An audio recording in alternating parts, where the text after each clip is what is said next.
vous êtes prêt à cette grande alliance des gauches, à une NUPES V2 pour contrer le Rassemblement national? Je suis dans un état d'esprit obligatoirement combatif.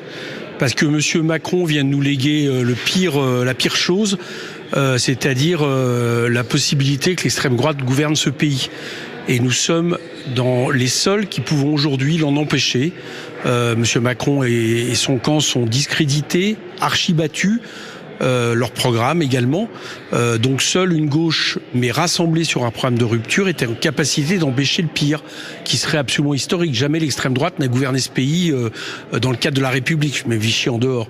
Donc voilà dans quel état d'esprit. Et donc c'est obligatoirement une ambition, celle de gouverner le pays dans moins d'un mois maintenant. Oui, on vous entend, Éric Coquerel. Néanmoins, vous parliez à l'instant d'Emmanuel Macron, qui vous avait légué le bébé, c'est le cas de le dire. Dans quel état d'esprit êtes-vous aussi quand il faut prendre ses responsabilités aussi, Monsieur Coquerel, du côté de la gauche? Dans l'état d'esprit où il faut qu'on soit à la hauteur de la période. Vous savez, après le 6 février 34, quand il y a eu un coup d'État qui a failli réussir de la part de l'extrême droite, la gauche a su se rassembler sur un programme de rupture. C'était celui du Front populaire.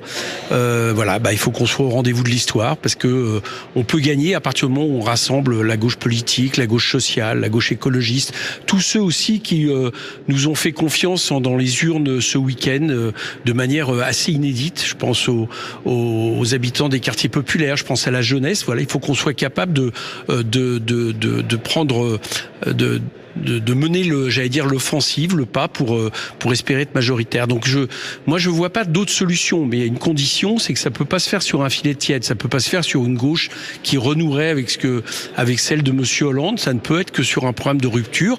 Et de ce point de vue-là, on part pas de rien. On a le programme de la NUPES, dont je vous rappelle qu'il avait su nous mettre en tête au premier tour des législatives de 2022. Je pense que c'est une bonne base de départ. Daïk Odoui, vous avez une question? Mais quand on entend le candidat de la gauche du PS, Raphaël Glucksmann, critiquer les outrances des insoumis, quand on sait qu'en ce moment même, il y a une réunion entre les communistes, les écologistes, les socialistes et M. Ruffin insoumis, et que par ailleurs, vous aviez, vous les insoumis, une réunion à l'Assemblée nationale, on se dit, alors que vous n'avez pas réussi à vous unir pour ces élections européennes, comment vous allez trouver une union en 4-5 jours d'ici vendredi?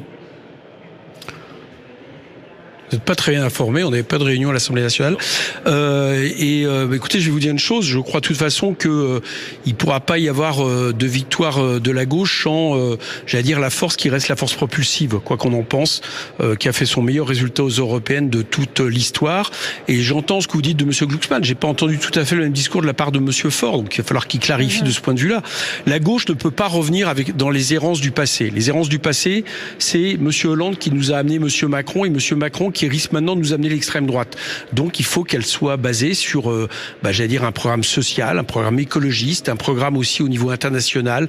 Je pense notamment à ce qu'on a porté, c'est-à-dire par exemple le fait que si on gouverne demain ce pays, il faudra reconnaître de manière unilatérale la Palestine pour essayer de peser pour la paix et pour un accord de paix au Proche-Orient. Voilà toute chose qui fait, je crois, qui peut nous amener à gouverner ce pays. Et je ne suis pas sûr aujourd'hui, en tout cas je l'espère, je ne suis pas sûr que nos partenaires de la NUPES ne soient pas en capacité de le comprendre. Éric Coquerel, on a bien entendu ce qui vous rassemble. Vous évoquiez aussi cette situation autour de Gaza, cette situation aussi sur la position d'Israël. Là encore, on a compris ce qui vous rassemble, sur ce qui vous désunit. Est-ce que vous pensez aujourd'hui que vous allez pouvoir vous mettre d'accord pour avancer dans la bonne direction et faire front au Rassemblement national ? Écoutez, j'ai vu un communiqué du Parti socialiste. C'est pas la position de M. Glucksmann. Excusez-moi, mais je différencie quand même les deux sur le fond. Il y a quelque temps, qui demandait la reconnaissance unilatérale de l'État de Palestine, des sanctions, de l'arrêt des ventes d'armes vis-à-vis d'Israël, et donc des propositions qui pourraient faire une base d'accord. Donc là-dessus, j'espère que c'est sur cette base que le Parti socialiste pourrait venir sur des discussions. Ça, c'est à même, à mon avis, je suis sûr que c'est à même par exemple, de rassembler déjà Europe Écologie, mais surtout, encore une fois, là on parle des organisations politiques, mais c'est tous ceux qui nous ont fait confiance. Il n'y aura pas de victoire le week-end prochain, pas tout à fait heureusement, mais fin juin, si on n'est pas capable de rassembler la jeunesse et les classes populaires de ce pays. Voilà, c'est les seuls qui sont le meilleur élément de barrage face à l'extrême droite.